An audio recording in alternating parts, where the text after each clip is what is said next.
দ্বিতীয় নম্বর হলেন হযরত আলী, হযরত ফাতেমা, হযরত ইমাম হাসান, হযরত ইমাম হুসাইন। এই পাঁচজন হলেন আহলে বায়াত। রাসূল বললেন আমার ইন্তেকালের পরে যদি কেউ আহলে বায়াতের অনুসরণ করে ওই মানুষটা পথভ্রষ্ট হবে না। জোরে বলুন সুবহানাল্লাহ। তাহলে হাসান হুসাইন হযরত আলী যদি আমরা অনুসারী হই, রাসূলের অনুসারী হই, তাহলে আমরা ইনশাআল্লাহ পথভ্রষ্ট হব না ইনশাআল্লাহ। আমার ভাইজানেরা, সোনা মানিকেরা, ও জানেরা, এই আহলে বায়াতের ভিতরে যিনি হলেন শেরে খোদা হযরত আলী রাদিয়াল্লাহু তাআলা আনহু, এই শেরে খোদাকে আল্লাহ পাক ইলমে মারিফাতের ভান্ডার আল্লাহ দান করেছিলেন। ইলম কয় প্রকার? ইলমে জাহিরি, ইলমে বাতিনি, আছে না? আছে না?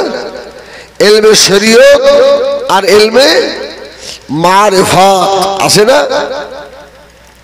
এই আহলে বায়াতের ভিতর থেকেই হযরত আলীকে আল্লাহ পাক ইলমে বাতিনের পাণ্ডিত্য আল্লাহ দান করেছিলেন। জোরে বলুন সুবহানাল্লাহ। যাকে বলা হয় ওয়া আল্লামনাহু মিন লাদুন্না ইলমা, ইলমে লাদুন্নি। আজকের এই ইজলিসের সব হচ্ছে আহলে বায়াতের স্মরণে। আমার রাসূল পাক সাল্লাল্লাহু আলাইহি ওয়াসাল্লাম উনি আহলে বায়াতের ভিতরে, উনি মদিনার রওজায়ে আতহার থেকে আমাদেরকে দেখতে পাবেন। এই নবীর দেখার ক্ষমতা আছে? হ্যাঁ, পাবে না? বলো তোর মারবো এক কি। হ্যাঁ, আল্লাহ রাসূল মদিনার রওজায়ে আতহার থেকে সশরীরে দেখার ক্ষমতা রাখে। জোরে বলুন সুবহানাল্লাহ।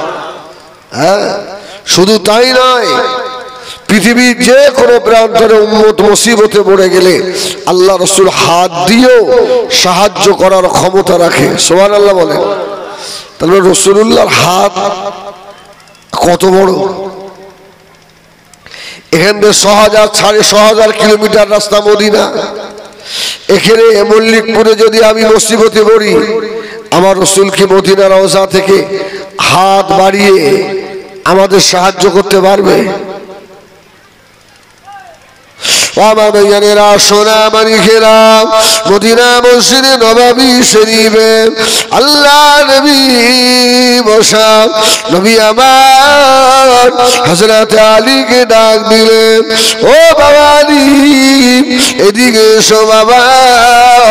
হযরত আলী চলে এলেন। লাব্বাইকা ইয়া রাসূলুল্লাহ ইয়া হাবিবাল্লাহ। আল্লাহ রাসূল আলীকে ডেকে বললেন, আলী তোমাকে একটা কথা বলি। ও বাবা হযরত আলী শুনে রাখো, এই মদিনা শরীফের ওই যে 3টে পাহাড় দেখা যাচ্ছে বাবা, আমি রাসূলুল্লাহ তোমাকে বললাম, ও হযরত আলী ওই পাহাড়ের অতিক্রম করে পাহাড়ের ওই পিঠে যেন আমি রাসূলুল্লাহ আমার বিনা পারমিশনে যাবেন না। রাসূল নিষেধ করেছে, খবরদার যেন এই পাহাড় পার হয়ে যেও নি। সব জায়গায় পাবে না বাবা, বলে দিলাম। হযরত আলী রাদিয়াল্লাহু তাআলা আনহু রাসূলুল্লাহ যেতে নিষেধ করলেন। হযরত আলী বলছেন, রাসূল আমাকে কেন নিষেধ করলো, ব্যাপারটা কি দেখতে হবে। আমার ভাই, আমার গলার অবস্থাতে কম বেশি বুঝতে পারছেন, গলার বসা বসা, তাই না? আসলে এক তো ঠান্ডা গরম, তাতে এই কদিন এত প্রোগ্রামের চাপ, আবার আগামী শুক্রবার উমরায় বার হয়ে যাব, একটা টেনশন। বিভিন্ন হাজী সাহেব চতুর্দিক থেকে ফোন করে মাথা খারাপ করে ফেলতে, জানেন। একটু যে বিশ্রাম করে ঘুমাবো সময় পাচ্ছি না, এখন মনে হচ্ছে শুয়ে দিলে কেন ঘুমিয়ে পড়বো। এখন আমি যদি বললে কোন দেখলে ফোন করে বলি যে আমার শরীর খারাপ আমি যাব না, এরা বলবে হুজুর পাত্রপুকুরে আসেন ঠ্যাং ভেঙে দেবো। হ্যাঁ, তখন আর হুজুর বলবে না, হ্যাঁ, তখন অন্য অন্য ভাষা দেবে, এই দিয়ে দেবে। আল্লাহু আকবার। তবে আমার বিশ্বাস, আমার ভাঙড় এলাকা, ক্যানিং এলাকা, আমার মুরব্বী অংশের আমার গালাগাল, আমার মুরব্বীরা আমার গালাগাল দেবে না, এরা আমার ভালোবাসে। আমার এক পাগল ভাঙড়ে যেখানে আমার পাগল ঠিক সামনে থাকবে। আল্লাহু আকবার। আল্লাহ যেন আমাদেরকে একসঙ্গে আমার রসুলের সঙ্গে আল্লাহ হাসর করেন। বলেন না আল্লাহুম্মা আমিন। আরে বলেন না আল্লাহুম্মা আমিন। আমার এই পাগলদের জন্য আল্লাহ যদি আমাকে স্মরণ করিয়ে দেয়, আল্লাহর কাবা ধরে আমি দোয়া করবো ইনশাআল্লাহ। আল্লাহ যদি স্মরণ করিয়ে দেয় আমার রসুলের পাকের রওজায় আতাহারে গিয়ে, আমি আপনাদের কথা ভুলবো না, আপনাদের জন্য সালাম দেবো না দেবো না? কেন দিলে অসুবিধা আছে? তো এমনি এমনি দেবো না, টাকা দিতে, সব জায়গায় টাকা লাগে না। আল্লাহু আকবার। এতটুকু রসুলের দরবারে কি বলবো, আল্লাহ আমার পাগলদের তরফ থেকে আমি সালাম আপনার দরবারে নিয়ে এসেছি, ঠিক কিনা? আল্লাহু আকবার। আল্লাহ রসুল নিষেধ করলেন, বাবা আলী যেও না। হযরত শেখ আলী রাদিয়াল্লাহু তাআলা আস্তে আস্তে ঘরে চলে গেলেন। ঘরের সম্মুখে গিয়ে ডাক দিলেন, ও হযরত ফাতেমা, ঘরের দরওয়াজা খুলে দাও।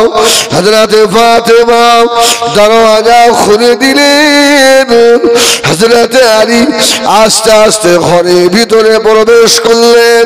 হযরত ফাতেমাকে বললেন, ও নবীর কলিজার টুকরি ইমাম হাসান, ইমাম হুসাইনের আম্মা জান, আমি আলী আমার যুদ্ধের পোশাক বার করে দাও। যুদ্ধের পোশাক পরলেন। হযরত আলী বললেন, ফাতেমা আমার পাগড়িটা কোথায়? তো সাউন্ড ভালো নয়, পাগড়িটা কোথায়? পাগড়িটা দাও। হযরত আলী পাগড়িও পরে নিলেন, জুব্বা পরে নিয়ে, আল্লাহ নবী নিষেধ করেছেন, হযরত আলী নিষেধ সত্ত্বেও আস্তে আস্তে টুক টুক করে পাহাড়ের উপর পিঠে চলে গেলেন। আরে রাসূলুল্লাহ জানে আমি নিষেধ করলেও আলী আমার বাধা মানবে না, ও চলে যাবে।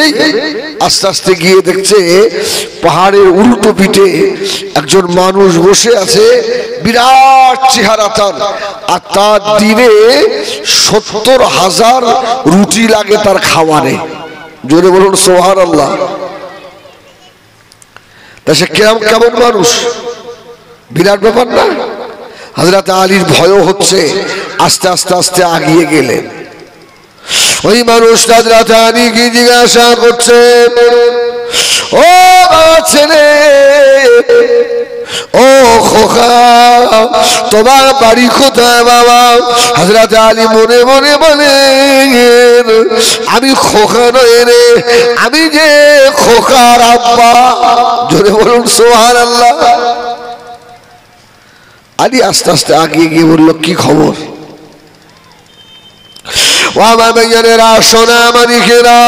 ওই মানুষটা জিজ্ঞাসা করলো, বাবা ছেলে তোমার বাড়ি কোথায়?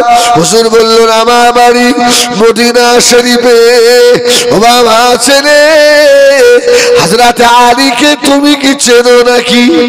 সুবহানাল্লাহ বলে, আলীকে চেনো? তো আলী বলছেন, আমি আলীর খাদেম। সুবহানাল্লাহ বলে, আমি আলীর খাদেম। কেন গা? আলী বললেন, কেন, কি ব্যাপার? ওই মানুষটা জবাব দিল, বাবা ছেলে